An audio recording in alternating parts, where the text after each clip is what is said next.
हिंदी की पेपर में है क्या जो हवा लोगों ने बना कर रखा है शुरुआत में, ये कर लो वो कर लो ये कर लो। भाई क्या है हिंदी में? कुछ नहीं। जय हिंद दोस्तों, क्या हाल है? स्वागत है आप सभी का भैया क्लास 12 सामान्य हिंदी यूपी बोर्ड एग्जाम 2025 के लिए वायरल पेपर लेकर आ चुके हैं। ऐसा ही पेपर आपके बोर्ड एग्जाम 2025 में देखने को मिलेगा। और हाँ, इसका पूरा सोल्यूशन बताऊंगा और साथ में बताऊंगा कि ऐसी कौन कौन सी गलतियां हैं जो मैक्सिमम स्टूडेंट करते हैं और उनका नंबर कटता है। सारी चीजें यहाँ पर डिस्कस करी जाएंगी। तो चलो इसका सोल्यूशन देखते हैं। लेकिन भैया सैरिया कहाँ चली जाएगी कि भैया विकास भैया दिया हुआ पेपर आपुन पढ़ के जाएगा और यही पेपर पढ़ के बोर्ड एग्जाम में कहर मचाएगा। तो चलो शुरू करते हैं। मतलब क्लास 12 के सभी स्टूडेंट के लिए ये पेपर है। तो देख सकते हो यहाँ पर 302 ZI कोड का पेपर है और यहाँ पर देख सकते हो पूरा का पूरा। यहाँ पर दो ही इंस्ट्रक्शंस होती हैं ज्यादातर कि भाई 15 मिनट आपको पढ़ने के लिए मिलते हैं, जो कि 10th में मिलते थे। और यहाँ पर ये जो पेपर होता है खंड क में विभाजित होता है और खंड ख में यहाँ पर 50 अंक मिलते हैं और 50 अंक इधर मिलते हैं। 100 का पूर्णांक होता है। तो चलो यहाँ पर सॉल्यूशन देखते हैं। आपको सभी प्रश्न करने अनिवार्य होते हैं। तो खंड का कहता है पहला क्वेश्चन, ठीक है। पहले का कहता है निम्नलिखित में से हजारी प्रसाद द्विवेदी की रचना नहीं है। जल्दी से आपको बताना है हजारी प्रसाद द्विवेदी जी की कौन सी रचना नहीं है। विचार और वितर्क ये तो है ना। बिल्ले सुर बकरिया ये नहीं है। ये किसकी है? सूर्यकांत त्रिपाठी निराला जी की रचना है। याद रख लेना, निराला जी की रचना है। आप लोग स्क्रीनशॉट ले सकते हो। और ये पेपर चाहिए तो लर्न मंत्रा एप्लीकेशन डाउनलोड कर लो। क्या डाउनलोड करना है? लर्न मंत्रा एप्लीकेशन आपको डाउनलोड करना है। ये पेपर वहां पर आपको मिल जाएगा, पूरा का पूरा पेपर, जिससे आप प्रैक्टिस कर सकते हो, ठीक है। तो लर्न मंत्रा एप्लीकेशन डाउनलोड करना है। साथ में आप हैंड रिटन नोट्स भी मुझसे ले सकते हो। आज के लिए सिर्फ ऑफर मैंने रखा है अपने बच्चों के लिए, केवल और केवल 99। आप सोचो ना यार, इतना ना तो डेली खर्चा हो जाता है। पढ़ाई के लिए ही कर दो। 99 में आप समझ लो ना, इतना अच्छा कंटेंट मैंने दिया, इतना अच्छे से लिखा हुआ है कि आप उस नोट्स को पढ़ने के बाद फिजिक्स, केमिस्ट्री और बायोलॉजी 3 सब्जेक्ट की नोट्स है और हिंदी इंग्लिश की आ जाएंगी, ठीक है। हाँ, मैथ्स के लिए नहीं है, तो ये ध्यान रखना। मैं झूठ बोल के आप लोगों को कुछ भी नहीं कहना चाहता। आप मन हो तो ले सकते हो, बाकी आप देख सकते हो। ये पेपर आपको फ्री मिल जाएगा लर्न मंत्र एप्लीकेशन में, टेंशन नहीं लेना है। उसके बाद आपका क्या आता है? तो ये है बिल्ले सुर बकरिया नहीं है, याद रख लेना। और ये भी है, ये भी है, ठीक है। निम्नलिखित में से आचार्य रामचंद्र शुक्ल द्वारा लिखा निबंध है। तो कौन सा आचार्य रामचंद्र शुक्ल जी द्वारा लिखा निबंध है? तुम चंदन हम पानी, ये नहीं है। राष्ट्र का स्वरूप, है ना, ये भी नहीं है। क्यों? क्योंकि राष्ट्र का स्वरूप वासुदेव शरण अग्रवाल जी का है ना। तुम चंदन हम पानी विद्या निवास ऐसे कुछ करके हैं, दिखाना बताना किसका है? अशोक के फूल हजारी प्रसाद द्विवेदी का है। कविता क्या है? तो यही हो जाएगा। ये तो फ्री में आपको नंबर देना चाह रहा था क्वेश्चन, आपको लग भी रहा होगा ना। तो ऐसे ही होते हैं ज्यादातर क्वेश्चन, एकाध कठिन आते हैं। हिंदी गद्य साहित्य का विकास जो है 5 नंबर का इधर बहुविकल्पीय प्रश्न आता है और हिंदी काव्य साहित्य का विकास 5 नंबर नीचे आएगा। तो यहाँ पर आपका ग नंबर कहता है अजात शत्रु रचना की विधा है। तो अजात शत्रु, चंद्रगुप्त, स्कंदगुप्त, अजात शत्रु, ध्रुव सामनी, कामना, राजश्री, जन्मेजय का नाग्यज्ञ, करुणालय, बहुत सारे हैं। किसके हैं भाई? ये नाटक है जय शंकर प्रसाद जी का, है ना। तो ये है, हमने 10th में पढ़ा था। ग है आपका अज्ञेय की रचना है। अज्ञेय की कौन सी रचना? जल्दी से बताना। मेरे विचार तो ये प्रोजी सुंदर रेड्डी जी की है। पृथ्वी पुत्र किसकी है बताना। विचार प्रवाह हजारी प्रसाद द्विवेदी, शेखर एक जीवन, ये हो जाएगी, ठीक है। आगे बढ़ते हैं। बहादुर कहानी के लेखक हैं। बहादुर कहानी के लेखक आपको पता होगा अमरकांत जी हैं। और बहादुर कहानी आपको पढ़नी भी होती है, जो कि 5 नंबर की पूछी जाती है कथा साहित्य में, है ना। तो आपको ये जरूर तैयार कर लेना है। और मैं आपको बता दूं इंपॉर्टेंट कहानी कौन कौन सी है। ध्रुव यात्रा, पंचलाइट, ये बहुत इंपॉर्टेंट है। एक लाठी और ये पढ़ने पड़ते हैं बहादुर। 4 कहानियां आपको पढ़नी पड़ती हैं। 2 तैयार कर लो। मैं कहूँगा ध्रुव यात्रा और पंचलाइट बहुत इंपॉर्टेंट है। 3 कर लोगे तो 100% आपका नंबर पक्का हो जाएगा, ठीक है। तो आगे बताऊंगा आपको सारी चीजें, जो गलतियां कर रहे हो देखो बताते चल रहा हूं ना, तो टेंशन नहीं लेना है। उसके बाद आपका क्या आता है देखो। उसके बाद आता है आपका रामधारी सिंह दिनकर प्रमुख कवि हैं। देखो ये आपका हिंदी पद्य साहित्य का विकास हो जाता है, यानी काव्य से ये क्वेश्चन आ रहे हैं, ये आपको ध्यान रखना है। तो भाई रामधारी सिंह दिनकर की प्रमुख कवि किस काव्य धारक हैं? देखो निर्गुण नहीं होगा, सगुण भी नहीं होगा। अब यहाँ पर 2 आ जाते हैं। ये वैसे तो छायावादोत्तर युग के हैं। तो छायावादोत्तर युग के बाद आपका आता है प्रयोगवादी, प्रगतिवादी। प्रगतिवादी तो यही हो जाएंगे। मिले नहीं है, आप मुझे बताना अगर गलती हो। ये क्वेश्चन आप लोग ढूंढ लेना क्योंकि इसका आंसर ही मुझे नहीं मिला, सही बताऊं। छायावादोत्तर युग के माने जाते हैं रामधारी सिंह दिनकर, मैंने भी पढ़ा है, सब लोग पढ़े हैं, लेकिन पता नहीं यूपी बोर्ड में कहाँ से क्या बवाल क्वेश्चन पूछ लिए जाते हैं कोई कि भाई साहब क्या बताएं, है ना। तो आप बताना विकास भैया ये है, मैं देख लूँगा, आप लोगों से सीख लूँगा। भाई सीखेंगे सिखाएंगे। कहा है आपका बिहारी की रचनाओं का छंद है। बिहारी ने ब्रज भाषा में रचना की है, आपको पता होगा दोहा और सोठा छंद, दो ही छंद इन्होंने प्रयोग किए हैं। तो यहाँ पर भैया कौन मिल रहा है, दोहा मिल रहा है। अगर दोहा ना आकर के सोठा भी आ जाए तो भी हो सकता है। आंसू रचना है भाई जयशंकर प्रसाद, है ना, झरना लहर आंसू, तो झरना लहर आंसू जयशंकर प्रसाद की रचना है, ये आपको ध्यान रखना है। झरना भी है, लहर भी है, आंसू भी है ना।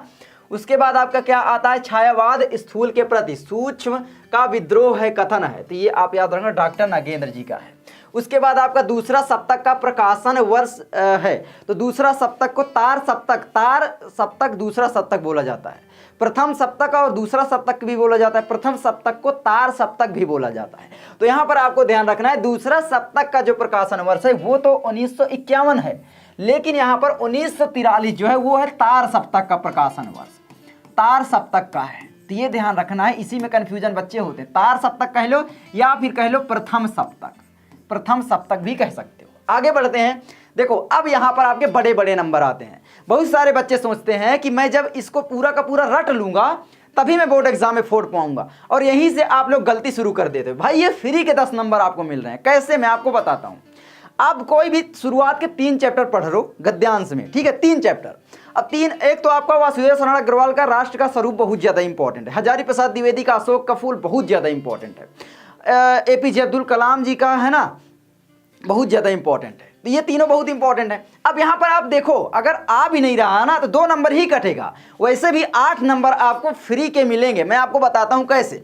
देखो यहाँ पर ध्यान से, उपर्युक्त गद्यांश के पाठ और लेखक का नाम लिखिए। भैया पाठ और लेखक का नाम सबसे पहले आपको आ रहा है तो पाठ का नाम और लेखक का नाम लिख दीजिए बस। माता अपने सब पुत्रों को समान भाव से चाहती है, इसी प्रकार पृथ्वी पर बसने वाले जन बराबर हैं, है ना। ये देखो जन बराबर है, मतलब राष्ट्र का स्वरूप वाला चैप्टर है यहाँ पर। अब यहाँ पर देखो कई जगह राष्ट्र मिल भी सकता है, आप अगर आगे पढ़ोगे। उनमें ऊंच और नीच का भाव नहीं है, जो मातृभूमि के साथ जुड़ा है ना, वह समान अधिकार का भागी है। पृथ्वी पर निवास करने वाले जनों का विस्तार अनंत है। नगर और जनपद, पुर और गांव, जंगल और पर्वत, नाना प्रकार के जनों से भरे हुए ये जन अनेक प्रकार की भाषाएं बोलने वाले और अनेक धर्मों के मानने वाले हैं, फिर भी ये मातृभूमि के पुत्र हैं और इस कारण उनका सौहार्द भाव अखंड है। सभ्यता और रहन सहन की दृष्टि से जन एक दूसरे से आगे पीछे हो सकते हैं, किंतु इस कारण से मातृभूमि के साथ उनका जो संबंध है, जुड़ाव है, लगाव है, उसमें भेदभाव नहीं हो सकता। पृथ्वी के विशाल प्रांगण में सब जातियों के लिए समान क्षेत्र है। समन्वय के मार्ग से भरपूर प्रगति और उन्नति करने का सबको एक जैसा अधिकार है ना। किसी जन को पीछे छोड़कर राष्ट्र आगे नहीं बढ़ सकता, अतएव राष्ट्र के प्रत्येक अंक की सुध हमें लेनी चाहिए। अब यहाँ पर देखो, मैं आपको सॉल्व करने का एक निंजा ट्रिक बताता हूँ। सबसे पहले राष्ट्र आया, आप प्रश्न में भी देखोगे तो हो सकता है कोई ना कोई चैप्टर का थोड़ा बहुत पोर्शन मिल जाए, तो उसमें से भी पहचान सकते हो। ये राष्ट्र का स्वरूप आपका चैप्टर हुआ, क्या हुआ भैया ये तो राष्ट्र का स्वरूप हुआ। अब आपको एक चीज याद आ रहा होगा, इसके लेखक कौन हो जाएंगे, तो आपको पता होगा इसके लेखक जो है वासुदेव शरण अग्रवाल जी हैं, है ना, वासुदेव शरण, ठीक है, अग्रवाल, ये हो गए। अब यहां पर देखो दूसरा क्वेश्चन क्या कहता है, रेखांकित अंश की व्याख्या बना कर करना है। यहां से जो भी रेखा है ये इतने की व्याख्या करनी है। 2 लाइन का है, 4 लाइन, 5 लाइन, आपके अपने शब्दों में कर दो, पूरे नंबर मिल जाते हैं भाई। ये 2 नंबर आपके कटेंगे ही नहीं। आप लोग डरते हो, सोचते हो मैं रट के जाऊं भैया तभी बोर्ड एग्जाम में पूरे के पूरे नंबर मिलेंगे, वरना एग्जामिनर तो मूर्ख है, आपका नंबर काट लेगा। ऐसी बात नहीं है मेरी जान, टेंशन काहे लेते हो। विकास भैया है ना, मैं जो बता रहा हूं आपको वो फॉलो करो। आपको रटना नहीं है, आपको क्या करना है, अपने शब्दों में क्वेश्चन का आंसर देना सीखना है। अब यहां पर देखो तीसरी चीज क्या हो जाती है, अगर आपने अपने शब्दों में आंसर देना सीखा ही नहीं तो फिर उस पढ़ाई का क्या मतलब भाई, वो तो रटाई हुई ना। तो मैं आपको देखो भाई जोर दे के बोलता हूं, बहुत सारे लोगों को बुरा लग जाता है, लेकिन मेरी बातें जो है ना बहुत सारे लोग फॉलो किए हैं। बोर्ड एग्जाम में 99% मार्क्स तक लाए, इवन आप भी लाए होंगे। कितना लाए हो कमेंट करके जरूर बताना जरूर। उसके बाद आपका रेखांकित अंश की व्याख्या हो जाएगा 2 नंबर, है ना, ये तो पक्का है, और ये 2 नंबर आ ही जाएगा आपको, है ना। उसके बाद आपका देखो यहां पर आता है ये 2 नंबर, समान अधिकार का भागी कौन है भैया। समान अधिकार का भागी जो कौन है, समान अधिकार का भागी बताओ। यहाँ पर उसमें ऊंच नीच का भाव, समान अधिकार का भागी है। कौन है भैया? जो मातृभूमि के साथ जुड़ा हुआ है वो समान अधिकार का भागी है। इसीलिए मैं लाइन खींच दिया था, मुझे पता था ये क्वेश्चन पूछने वाला। उसके बाद आपका ये हो गया 2 नंबर का, पृथ्वी पर किसका विस्तार अनंत है? पृथ्वी पर किसका विस्तार अनंत है? आप लोग देख लो बस, किसका विस्तार अनंत है? पृथ्वी पर निवास करने वाले जनों का विस्तार अनंत है। ये देखो आंसर मिल गया, यहीं से आपका आंसर मिल गया। मेरी जान का है, टेंशन ले रहे हो? देखो एक तो आपका ये मिल गया है ना, जनों का विस्तार अनंत है, और जो मातृभूमि के साथ जुड़ा हुआ है ना, ये हो गया आपका, उसको समान भागी है अधिकार का। तो ये 2 नंबर हो गए। उसके बाद आपका आता है देखो आखिरी, अनंत और जनपद शब्द का अर्थ। भाई बिल्कुल लॉलीपॉप पूछेगा। अनंत का मतलब है जिसका अंत ना हो, है ना, अनंत जिसका अंत ना हो, जिसका अंत ना हो, अमर कह लो, अंत ना हो, है ना, हो गया। और यहां पर जनपद का मतलब आपने पढ़ा ही होगा भैया, जिला होता है। अब यहां पर देखो पसीने आ रहे हैं, और मैं आपको बता दूं कि भाई पसीना आ जाता है, मुझे पंखा बंद करना पड़ता है आपके वीडियो बनाने के लिए, वरना फिर इस माइक से ना खुर आवाज़ आती रहती है। तो प्लीज़ डोंट माइंड, वो पसीना मुझे आ रहा है, तुम्हें नहीं आ रहा है ना। जो लोग बोलते हैं ना भाई पसीना आ जाता है आपका पहले ही आ जाता है, भाई तुम्हें नहीं आ रहा है, मुझे आ रहा है ना। और मैं पसीना बहाना ज़्यादा प्रीफर करता हूँ। पर डे एक्सरसाइज करता हूँ, 2 किलोमीटर 3 किलोमीटर रेस लगाता हूँ। आप लोग भी लगाओ यार, क्या दिक्कत है ना, एक्सरसाइज करो भाई। पसीने से क्या डरना, किसान के बच्चे हैं, गांव में रहते हैं, पसीने से क्यों डरेंगे। उसके बाद आपका आता है अथवा में आपको देखो ये भी करना है। अब मैं आपको बताऊं, दोनों नहीं करना, कोई एक करना है, लेकिन इसका भी आंसर मैं आपको बता देता हूं। यहां पर सबसे पहले आपका क्या आ जाता है, यदि यह नवीनीकरण सिर्फ कुछ पंडितों की, देखो कसरत ही रही तो भाषा आ गई। भाषा आपका चैप्टर यहां पर क्या हुआ, भाषा और आधुनिकता। ये देखो भाषा और आधुनिकता। अब यहां पर मुझे बताओ मेरी जान कि भाषा और आधुनिकता के लेखक कौन है? रेड्डी जी हैं, प्रोजी सुंदर रेड्डी। तो मैं यहां पर रेड्डी लिखे दे रहा हूं। 2 नंबर आपका पक्का हो गया। उसके बाद रेखांकित अंश की व्याख्या बनाकर करना है, 2 अंक आपका पक्का हो जाएगा। देखो अपने शब्दों में 2 लाइन का है, 4 लाइन 5 लाइन अर्थात करके आपको करना है। थोड़ा बहुत तो आपको कॉन्टेक्स्ट पता ही होगा किस बारे में लेखक बात कर रहे हैं, बस इतना सा है हिंदी। 99% मार्क्स आपके बिल्कुल पक्के हैं। उसके बाद आपका आता है भाषा का सीधा संबंध किससे, मुझे बताना जल्दी। उसके बाद ये देखो क्वेश्चन आप पढ़ सकते हो, ठीक है। ये क्वेश्चन पेपर आपको लर्न मंत्र एप्लीकेशन में मिल जाएगा। और नोट्स वगैरह चाहिए, फिजिक्स केमिस्ट्री और बायोलॉजी की इतनी हैंड रिटन मस्त नोट्स है ना यार, हैंड राइटिंग में, सिंपल भाषा में, कि भाई आप अगर पढ़े भी नहीं हो ना तो भी आपको समझ में आएगा। चित्रों द्वारा भी दर्शाया गया है, तो आप लोग जाकर ले सकते हो। बहुत ही सरल लर्न मंत्र एप्लीकेशन प्ले स्टोर से डाउनलोड करना है, और रेटिंग 5 की देना है वहां पर जाके, प्लीज अपने भाइयों को देना, ठीक है। अब यहां पर देखो एक चीज बताता हूं, कुठारा घात। कुठारा मतलब होता है कुल्हाड़ी, और घात मतलब कुल्हाड़ी से आघात, सिंपल ये हो गया। प्रेषण का मतलब होता है प्रसारित करना, भेजना कह लो, कोई भी चीज है ना, संदेश प्रेषित करना मतलब भेजना, तो प्रेषण का मतलब भेजना हो गया। अब ये 2 नंबर के पक्के हो गए आपके, 10 नंबर इधर हो गए। 2 में से कोई एक जिसमें आपकी पकड़ ज्यादा है, जिसमें आपको कंफर्मेशन है कि भाई ये मुझे अच्छे से आ रहा है, उसको करना है, कोई एक। उसके बाद आपका आता है दिए गए पद्यांश पर आधारित निम्नलिखित प्रश्नों के उत्तर दीजिए। 10 अंक यहां पर आएंगे। देखो गद्यांश तो आ गई, अब इधर आपकी पद्यांश आ रही है। पद्यांश 10 अंक की आपको करनी है। अब यहां पर देखो सबसे पहले इसको क्या करना है, इसमें क्वेश्चन पढ़ने हैं। सबसे पहले गद्यांश का शीर्षक और कवि का नाम कैसे करोगे भैया। देखो यहां पर, निज जन्म जन्म में सुने जीव यह मेरा, धिक्कार उसे था महास्वार्थ ने घेरा, 100 बार धन्यवाद एक लाल की माई, जिस जननी ने है जना भरत सा भाई। भरत आ गया, भरत आ गया। भरत किससे संबंधित है भाई, चैप्टर बताओ जल्दी से। कैकेयी का अनुताप। मैं पहले अनुपात बोल देता था, बहुत बार बोला हूं अनुताप। अनुताप मतलब होता क्या है, अनुताप का मतलब होता है पछतावा, है ना। तो पछतावा कर रही है कैकेयी। अब आपको पछतावा, अब कैकेयी का पछतावा हो रहा है, तो यहाँ पर आपको कॉन्टेक्स्ट भी पता चल गया कि जब कैकेयी ने, हमने रामायण तो देख रखी है ना, कि जब कैकेयी ने श्री राम जी को वन भेज दिया, भरत को राजा बनने के लिए दशरथ जी से कहा, तब कैकेयी उसके बाद पछतावा कर रही हैं। ये हमको कंटेक्स्ट पता चल गया। तो सिंपल सी बात है कि भाई पद्यांश का शीर्षक और कवि का नाम, तो शीर्षक आपका कैकेयी का अनुताप हो गया, बात फिर बोलने वाला था। और इसके लेखक है मैथिली शरण गुप्त जी, है ना। कौन है, मैथिली शरण गुप्त जी। तो आप लोग याद रखना, इसके लेखक हो जाएंगे मैथिली शरण गुप्त, ठीक है। तो ये हो गया आपके।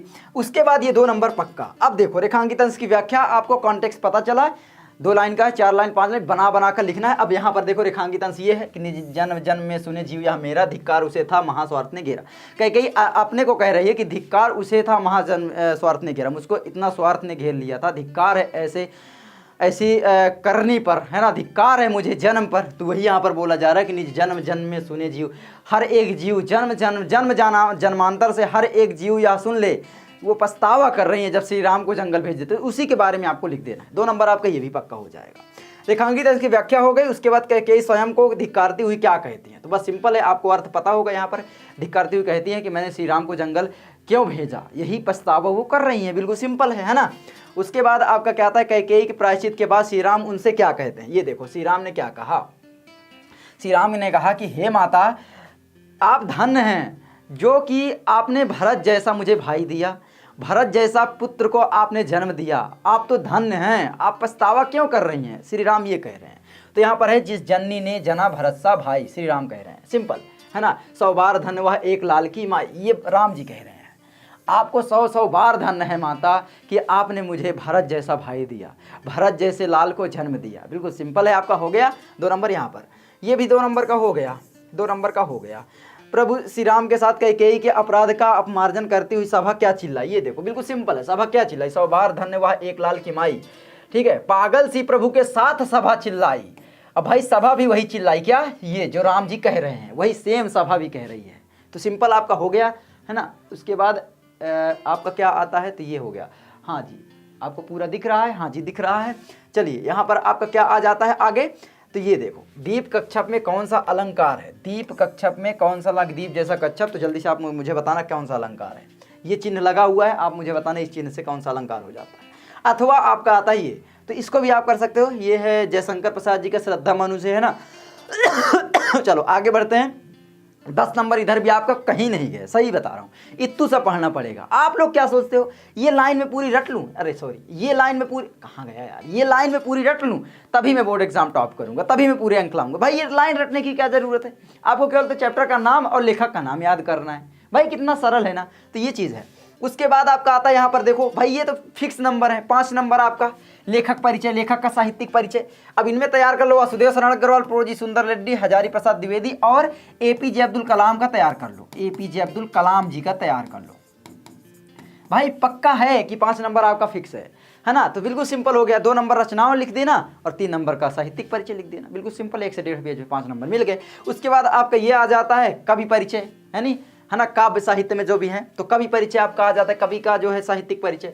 इसमें आप महादेवी वर्मा, रामधारी सिंह, सुमित्रानंद पंत, जयशंकर प्रसाद भी इंपॉर्टेंट है ना, जयशंकर प्रसाद, तो ये चीज है। उसके बाद आपका क्या आता है यहाँ पर 6वां, पंचलाइट अथवा बहादुर कहानी का सारांश अपने शब्दों में लिखना है, या फिर आप लिख सकते हैं ध्रुव यात्रा अथवा बहादुर कहानी के उद्देश्य पर प्रकाश आपको डालना है। भाई 80 शब्द में लिखना है, हो गया, इंपॉर्टेंट मैंने बताया ही। 7वां आपका आता है स्वपठित खंडकाव्य के आधार पर किसी एक खंडकाव्य के प्रश्न का उत्तर आपको देना है। 3 में से उत्तर आपके अपने जिले के अनुसार होता है, तो भाई आप देख लेना क्या है आपके जिले में कौन सा खंडकाव्य लगता है। अथवा में देखो ये संस्कृत आ जाता है, संस्कृत खंड से आपका 7 14 नंबर का आता है, को टोटल आपका 14 नंबर का आता है। तो 7 नंबर का आपका इधर अनुवाद करने के लिए आएगा हिंदी में, और उसका संदर्भ लिखने के लिए। कौन सा चैप्टर है जल्दी से मुझे कमेंट करके बताना, ये कौन से चैप्टर से है जल्दी से मुझे बताना। अब उसके बाद देखो 7 नंबर अनुवाद कर, अब ये अनुवाद का भैया नंबर कटेगा, नहीं कटेगा, मैं बताता हूँ कैसे। आपको अनुवाद करना नहीं आता ना, आपको क्या करना है, इनको पढ़ना है, संस्कृत पढ़ना आता है, उसके बाद आपको उसकी हिंदी बार बार पढ़ना है, लिख लिख करके याद कर लेना है जो भी इंपॉर्टेंट चीज़ें हैं, बस इतनू से याद करना पड़ेगा, सही बता रहा हूँ, आपका पूरा नंबर पक्का है। उसके बाद देखो ये देखो छोटे छोटे हैं भाई, इसका आपको शब्दार्थ याद कर लेना है बस। 7 नंबर आपका ये देखो इतना से लिख के मिलेगा, 2 में से कोई एक करना है, सबसे अच्छी बात यही होती है। उसके बाद आपका आता है निम्नलिखित मुहावरों में से किसी एक का अर्थ लिखकर वाक्य में प्रयोग कीजिए। ये तो भाई लॉलीपॉप आपके आते हैं, फ्री के नंबर आपको देख के जाएंगे, थोड़ा सा देखो पढ़ना पड़ेगा। 4 रहेंगे, 4 में से कोई 2 करने, मैं 2 करवा देता हूँ। अपना उल्लू सीधा करना, अपना ही काम बनाना, अपना उल्लू सीधा करना, है ना, यही चीज़ है। तो ये चीज़ हो गया, तो राम हमेशा अपना उल्लू सीधा करता है ना, इस तरीके से कुछ भी आप लिख सकते हो। तो ये चीज़ आपको ध्यान रखना है। उसके बाद आपका ईद का चांद होना, भाई दिखाई न पड़ना, मतलब जल्दी दिखाई न पड़ना, है ना, बार बार दिखाई न पड़ना, गायब हो जाना, यह ईद का चांद। तो भाई राम की जब से, ऐसे कह लो श्याम की जब से सरकारी नौकरी लग गई, वह तो ईद का चांद हो गया, भाई हो गया, सिंपल, ये हो गया। उसके बाद आपका काला अक्षर भैंस बराबर, अनपढ़ होना, है ना, अनपढ़ निरक्षर होना कह लो, तो अनपढ़ होना, अनपढ़ होना मतलब कि भाई काला अक्षर भैंस बराबर। अरे यार तुम क्या नौकर से पत्र लिखवा रहे हो, उसके लिए तो काला अक्षर भैंस बराबर है, कुछ भी आप बोल सकते हो, है ना। तो भाई इस तरीके से आप अपने शब्द भाई अपने से प्रयोग कर सकते हो। कान पर जूं न रेंगना, भाई लापरवाह होना, बेपरवाह होना, कोई परवाह ना करना। भाई मैं उसको बार बार चिल्ला चिल्ला कर ये चीज़ बता रहा हूँ, कुछ भी बोल सकते हो कि भाई एक पत्र लिख दो या एक कहानी लिख दो या जाओ खेतों में काम करने चले जाओ, लेकिन उसके तो भाई कानों में जूं तक नहीं रेंग रही है। बिल्कुल सिंपल ये हो गया आपका। यार ये क्या रटने वाली चीज़ है, लॉलीपॉप हिंदी यार, है ना। उसके बाद आपका आता है अपठित गद्यांश पर आधारित निम्नलिखित प्रश्नों के उत्तर दीजिए।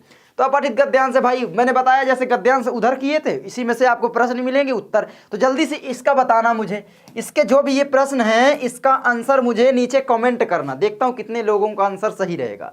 प्रश्न लिखना है, उसके आगे आंसर कमेंट करना है, मुझे प्लीज़ करना, ठीक है, देखूंगा मैं। तो ये अथवा में भी देता है। सबसे अच्छी बात जो आपको अच्छे समझ में आए वो करना। मैं आपको कहूँगा टाइम बर्बाद मत करना, कोई एक को ढूंढ लेना, उसे कर लेना, हो गया जो आपको अच्छे समझ में आए। ये देखो अब आपका 11 का नंबर आता है 1 नंबर का, है ना, 1 नंबर का आता है और खा भी नंबर 1 नंबर का। यहाँ पर क्या निम्नलिखित शब्द युग्मों का सही अर्थ आपको चयन करना है। अनिष्ट और अनिष्ट। अनिष्ट मतलब होता है बुरा या अशुभ, है ना। क्या अनिष्ट मतलब होता है बुरा या फिर आप कह लो अशुभ।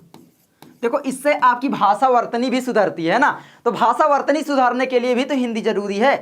हिंदी के सोचते हो आप एग्जाम में मैं भाई रट के चला जाऊंगा नंबर ले आऊंगा, नहीं यार। हिंदी अगर आपकी अच्छी भाषा रहेगी, पकड़ रहेगी, आप कहानी, कविता, निबंध, शायरी कुछ भी बना सकते हो। आपका विकास भैया क्यों बना लेता है, 1 मिनट में बना देते हैं। और हम इसीलिए तो भाई विकास भैया कहलाते हैं, है ना। तो भाई ये है। उसके बाद आपका बुरा आपका ये हो गया, और निष्ठा रहित यानी अनिष्ट हो गया। दूरस्थ और अविचल, जो विचलित ना हो, अविचल। दूरस्थ मतलब दूर का।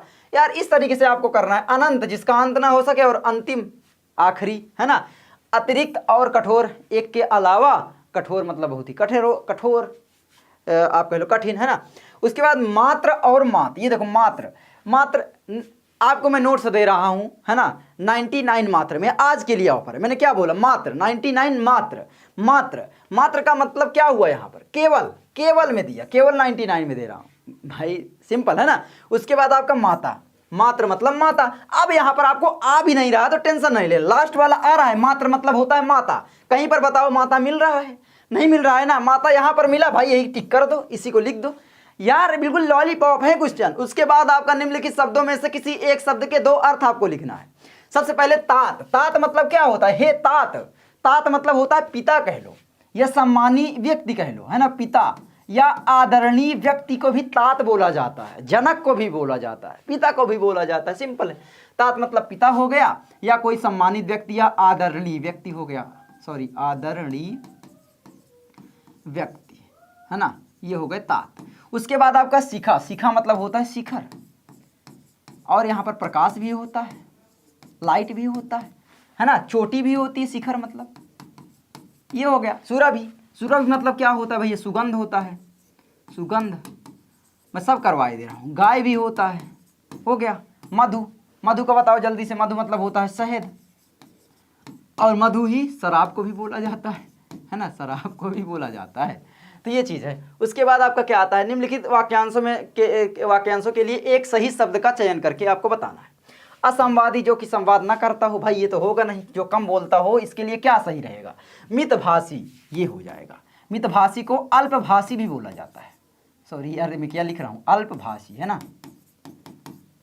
ये चीज़ हो गया। उसके बाद आपका क्या आता है, बातूनी, जो बहुत ज़्यादा बात करता हो, ये तो होगा नहीं। विवादी, जो बहुत ज़्यादा विवाद करता है, विवादी। जो बूढ़ा ना हो सके, अमर तो होगा नहीं भाई। जो बूढ़ा होगा वो अमर कैसे हो सकता है, बिल्कुल सिंपल है। तो भाई ये तो होगा नहीं। क्या होगा, अजर, ये हो जाएगा, अजर, है ना। अमर मतलब होता है क्या, बताना जल्दी। अनंत मतलब जिसका अंत ना हो सके। अनस्वर क्या होता है, जल्दी से मुझे बताना। अनस्वर, आगे बढ़ते हैं। अनस्वर भी आप कह लो अनंत का ही एक रूप होता है। मुझे बताना कमेंट करके अनस्वर का मतलब क्या होता है। निम्नलिखित में से किन्हीं 2 वाक्यों को शुद्ध करके आपको लिखना है। 2 वाक्य। मैं अनेकों बार दिल्ली जा, भाई ये क्या है, मैं अनेकों बार दिल्ली जा चुका हूँ। मैं अनेक बार दिल्ली जा चुका हूँ। मैं का बिंदी काटो, अनेकों में अनेकों काटो, अनेक बार दिल्ली जा चुका हूँ, आपका सही हो जाएगा। सीता ने पुस्तक लिखा, भाई सीता ने पुस्तक लिखा कहाँ होगा, ये तो भाई देखो पुस्तक जो होता है वो स्त्रीलिंग है भाई, स्त्रीलिंग है या नहीं ऑब्जेक्ट। तो स्त्रीलिंग है तो क्रिया भी स्त्रीलिंग होनी चाहिए या नहीं होनी चाहिए। तो लिखी, है ना। सीता ने पुस्तक लिखी। गमला मेज में रखा, गमला मेज में नहीं होगा क्योंकि मेज जो अंदर होता है उसी को में बोलते हैं मेज में। गमला मेज पर रखा या मेज के ऊपर रखा है, ये आप बोल सकते हो। मैं ये क्या है, मैं होगा, मैं महेश को पढ़ाया हूँ, मैंने महेश को पढ़ाया है, ऐसे आप बोलोगे। आप पढ़ोगे ही तो अच्छा हो जाएगा, है ना। मैं महेश को पढ़ाता हूँ, मैंने महेश को पढ़ाया है होगा, है ना। करुण रस अथवा शांत रस का स्थायी भाव के साथ उदाहरण लिखिए। बिल्कुल सिंपल है। करुण रस का स्थायी भाव शोक है। यही शोक नामक स्थायी भाव जब भी भाव अनुभव संचारी भाव से संयोग करता है तब करुण रस की निष्पत्ति होती है। हे खगमृग है। करुण रस का आप लोग उदाहरण मुझे बताना नीचे कमेंट करके, है ना। मुझे याद आ रहा है श्रवण कुमार का एक वक्तव्य, जब उसकी माँ थी तो वो याद आ रहा है, लेकिन दिमाग में है, दिल में है, लेकिन जुबान में नहीं आ रहा है, मैं सही बता रहा हूँ। उसके बाद आपका आता है शांत रस। शांत रस का स्थायी भाव क्या है, इससे आप लोग इसी तरीके से बनाना। शांत रस का स्थायी भाव ये है, जब ये नामक स्थायी भाव विभाव अनुभव संचारी भाव संयोग करता है तब शांत रस की निष्पत्ति होती है। अनुप्रास अलंकार, उत्प्रेक्षा अलंकार का लक्षण उदाहरण। भाई उत्प्रेक्षा अलंकार तो आपने 10th में पढ़ा है। अनुप्रास बार बार एक ही शब्द की आवृत्ति होती है, बार बार, है ना। आगे बढ़ते हैं तो चौपाई अथवा दोहा छंद का मात्रा सहित लक्षण लिखिए। दोहा चौपाई, चौपाई छंद और दोहा छंद। दोहा सोठा का उल्टा होता है, तो सोठा जो होता है हमने 10th में पढ़ा था कि प्रथम और तृतीय चरण में 11-11 मात्राएं और द्वितीय तथा चौथे चरण में 13-13 मात्राएं होती हैं। तो इसमें कर दे भाई प्रथम और तृतीय चरण में 13-13 मात्राएं, द्वितीय और चौथे चरण में 11-11 मात्राएं होती हैं, है ना। तो ये हो गया आपका दोहा, सिंपल। उसके बाद आपका बैंक प्रबंधक को शिक्षक ये आपका पत्र लेखन। देखो ये 2 नंबर का 2 नंबर तो आपने पढ़ा। ये 6 नंबर का आपका आएगा पत्र लेखन। पत्र में आपको एक देखो 2 प्रकार के पत्र आपके लिखे जाएंगे, बस 2 ही तरीके हैं। एक पत्र आपका होता है औपचारिक, एक होता है अनौपचारिक। औपचारिक मतलब जिससे औपचारिकताएं मात्र हैं, जैसे किसी बैंक प्रबंधक को लिखना हो गया, किसी अधिकारी को लिखना हो गया, एसडीएम को लिखना हो गया, डीएम को लिखना हो गया, ग्राम प्रधान को, उससे हमारा कोई रिश्ता नहीं है। जिससे रिश्ता होता है उसको अनौपचारिक पत्र लिखा जाता है। जैसे अपने मित्र को हो गया, भाई को हो गया, बहन को हो गया, दादी पापा फूफा फूफी, कुछ भी बोल लो। फूफी कौन सा शब्द है भाई, बुआ, है ना। तो ये चीज़ हो गया। उसके बाद आपका ये नगर में अतिक्रमण की समस्या के निवारण हेतु महापौर को पत्र लिखिए। देखो ये दोनों ही पत्र क्या किस में आते हैं, जल्दी किस कैटेगरी में आते हैं, कमेंट करके बताना। निम्नलिखित विषयों में से किसी एक विषय पर आपको अपनी भाषा शैली में निबंध लिखे। देखो यहाँ पर आपको बोल भी दिया है अपनी भाषा में लिखना है। बहुत सारे बच्चे क्या करते हैं, भैया निबंध नहीं लिख पा रहा हूँ। यार निबंध क्यों नहीं लिख पा रहे हो? निबंध तो भाई बिल्कुल सरल चीज़ है, 9 नंबर का आता है। अब ये 9 नंबर आपको फ्री में मिलेंगे। कैसे, मैं आपको एक तरीका बताता हूँ। लॉलीपॉप, क्या ये 2 नंबर का किस लिए मिल रहा है? ये नंबर बांट कर क्यों लिखे जाते हैं? ये 2 नंबर जो है सबसे पहले इसका परिचय के लिए मिल रहा है। परिचय दोगे जिसके बारे में लिखोगे तो उसके लिए 2 नंबर मिलेगा। और 7 नंबर 7 हेडिंग डाल के लिखना है उसके बारे में। 7 हेडिंग काले पेन से डालना है। 5-5 लाइन लिखना है। एक लाइन का आप 1 नंबर मानो तो 9 लाइन आपको लिखना है। 45 लाइन मतलब 1.5 से 2 से 3 पेज, आपको कह लो 2 पेज। और मैं आपको बताऊं कि आपको हेडिंग डाल के लिखना है, एक बार में नहीं लिखना। भाई मैं पसीने से पूरा भीग गया, देखो इधर पूरा चिपक गया, ये पूरा भीग गया मैं। उसके बाद ये आपका 9 नंबर पक्का हो गया। तो भाई इसमें है क्या, ये बताओ मुझे। हिंदी की पेपर में है क्या जो हवा लोगों ने बना कर रखा है शुरुआत में, ये कर लो, वो कर लो, ये कर लो। भाई क्या है हिंदी में? कुछ नहीं है। अब आप बोलोगे भैया आपने तो पढ़ रखा है इसलिए है। भाई कुछ नहीं पढ़ा था मैं, बस आया सॉल्व करवाने लग गया। तो ये पूरा का पूरा पेपर है, आप लोग देख सकते हो, ठीक है। तो ये पेपर आप लोग पूरा का पूरा देखना चाहते हो, डाउनलोड करना चाहते हो, तो आपको लर्न मंत्रा एप्लीकेशन में PYQs previous year question paper set आप कह लो, PYQs नाम से एक सेक्शन मिलेगा, वहाँ पर टैब मिलेगा। उसमें जब आप जाओगे तो फ्री में आपको ये पेपर डाउनलोड करने के लिए मिल जाएगा, जिसको डाउनलोड करके आप अपने मित्र को भी भेज सकते हो, अपने मित्र को भी भेज सकते हो, कोई दिक्कत नहीं है ये पेपर को, ठीक है। तो जाओ जल्दी से लर्न मंत्रा एप्लीकेशन डाउनलोड करो। आई होप आपको ये वीडियो अच्छी लगी होगी। अगर अच्छी लगे लाइक करना, चैनल पर नए हो सब्सक्राइब करना। मैं मिलता हूँ आपसे किसी नेक्स्ट वीडियो में, तब तक के लिए जय हिंद, जय Bharat, Vande Mataram, bye, take care. पढ़ाई करना है ना, 4 के आएंगे बोर्ड एग्जाम में। चलो बाय बाय।